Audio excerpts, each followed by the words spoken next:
Bob Wander, has had 2 town halls on the phone that I have been able to attend either fully or in part. And one of the questions I had asked was the defunding of DESE, or the Department of Education.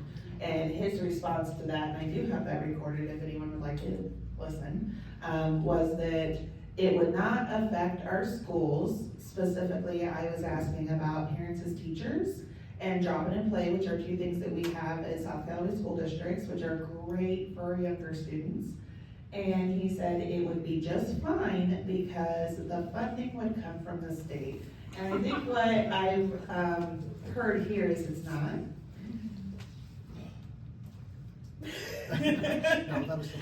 The only reason it may.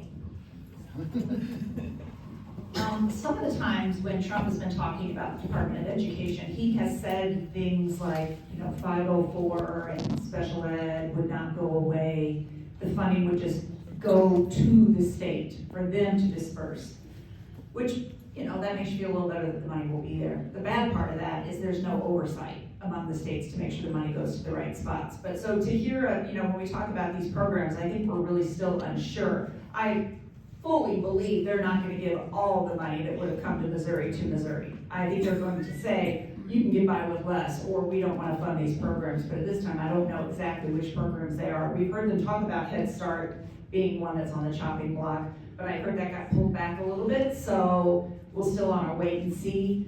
But if they don't send the money for the programs that the federal government has been funding in education, Missouri cannot afford it, and I would say probably very few states could afford it. We just count on that money so much. If our Republicans were wanting to not fund the foundation formula by $300 million, and I believe that right now only it's like 40% of our appropriations come from federal money. It's really close to 50. It might even be 60-40 the other way around. So imagine and that's more than just education. That's just all the funding in the state that we spend out. That's how much is coming in for us to spend. So anything that starts getting pulled away is going to be really dangerous. And if we have to start choosing to fund things, then the place that Missouri can look to find big pockets of money, unfortunately, are in education and healthcare. That's where we will start to see it go away. We've also made a lot of good progress in our infrastructure and our roads. That money will stop flowing through. So that's where they will look for those big pockets of money if they have to find a way to do that. So our school district, Eldon School District, I talked with the superintendent probably a month and a half, 2 months ago, and asked if federal funding is cut, how much of an impact is that going to be for the Eldon School District? $4.1 million. And of course, I knew this was a dumb question, but I said, so are you able to fund that within? Heavens no. Some of our other school districts, St. Elizabeth, Tuscumbia, their federal funding amount is less. But the bottom line is, a lot of federal funding is for special education, special needs, all of these specialties that come from the federal government. And when you cut out those special ed fundings in our schools, what's going to happen to those students that need the special needs programs?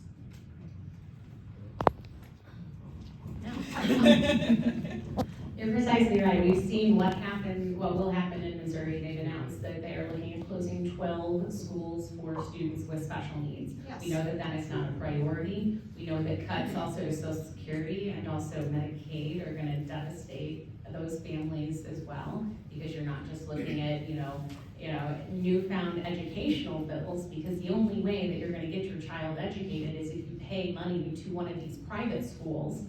You're also going to be dealing with increased medical costs. You're going to have to take more time off to go to appointments. You're going to have to drive farther to appointments, and it really hamstrings parents and what they're able to provide for their own children here in the United States of America.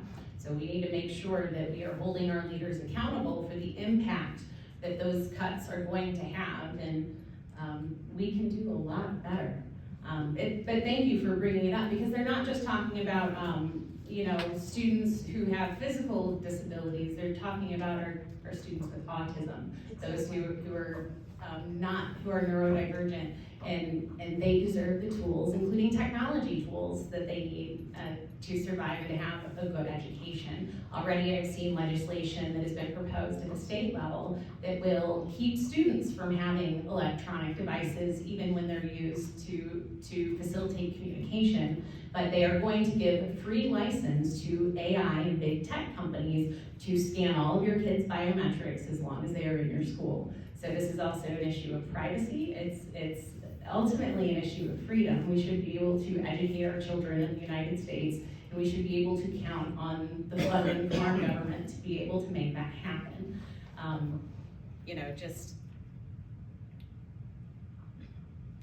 lost my train of thought there. Maybe you'll think of it. Please, yeah. The other thing I wanted to point out is just because they don't, if they close the Department of Education, whether they send the money on to the states or not, that doesn't change the special education laws. So our states, our schools are still on the hook to make sure they implement that. So then you think about the position that a school is in, there's a couple things that they will probably do. They will probably not go to great extent to make an IEP that is as thorough and as expensive as it should be. The other thing is where the big money in school districts is in their personnel. So that means class sizes will grow. So it actually may not be our special education students that take the biggest hit. It could be a lot of our regular education students, because that's how they will fund it. So in Eldon, we had AmeriCorps, and AmeriCorps has been cut in Eldon, and I've forgotten the number of people that no longer will have a job. So it was before the school calendar year was done, but the school district went ahead and kept those people employed and paid them till the end of the school year. Not all school districts are able to do that. And next year, those individuals will have to find a job somewhere else because of the funds that AmeriCorps was cut by the federal government. And the number you gave out, I think it was 4.1 million. I would guess that there actually may be more federal funding than that, because the federal funding is coming through the state budget as opposed to that direct amount. So it's very frightening. My question to him was, what is your total federal dollars? So that can involve several different things, but his total number was, he went in and asked his financial person, 4.1 million. Scary. Yes. So I'm so glad that we have an educator from Boone County and you're here tonight to talk about this. I mean, truly. You also know what's happening to revenues as well. We just got through with the extraordinary session, and there were some in the majority that said that they didn't want to vote for it because the people in their districts weren't getting tax relief from the property tax. They're actively wanting to defund county and local governments. That's fire, that's law enforcement, that's teachers. That's what they're actually doing. You know, I sat on corrections in public institutions. The very first bill that we heard was to raise the per diem rate for prisoners being held in county jail from $37 a day to $40 a day. And we had sheriffs coming down in front of our committee begging us, please find the money because I'm pulling deputies off the street because we have to pay for these prisoners. We have to be guarding these prisoners instead. And what was discovered in open session is that the state is actually reimbursing our county jails at the rate of only $25 a day.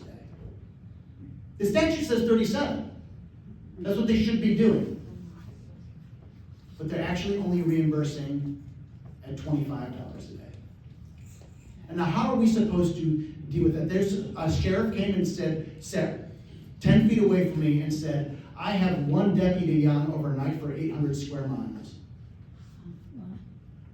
When they're talking about defunding schools, when they're talking about defunding our civic institutions, when they're talking about defunding the government, that's what they're talking about, is putting our deputies' lives at risk and making sure that the prisoners that are in there don't have access to psychological evaluations in order to get the treatment that they need. And as a nurse, I take that pretty personally. I dedicated my life to standing in between life and death for people that came to me and asked for help. That's what I've done. And now I'm doing this, which is kind of an extension of my advocacy work. But those are the kinds of headwinds, and I don't, look, there's a lot of bad news, and I'm sorry, I wish we had good news. The good news is that you all are here tonight, and for every single one of you, you're gonna go home and tell 5 people. And those 5 people are gonna tell 5 more people that there's people that are running for office, or in office right now, who get it, and are gonna fight tooth and nail for the people that we represent. So that's what I hope for you, so thank you, and next question.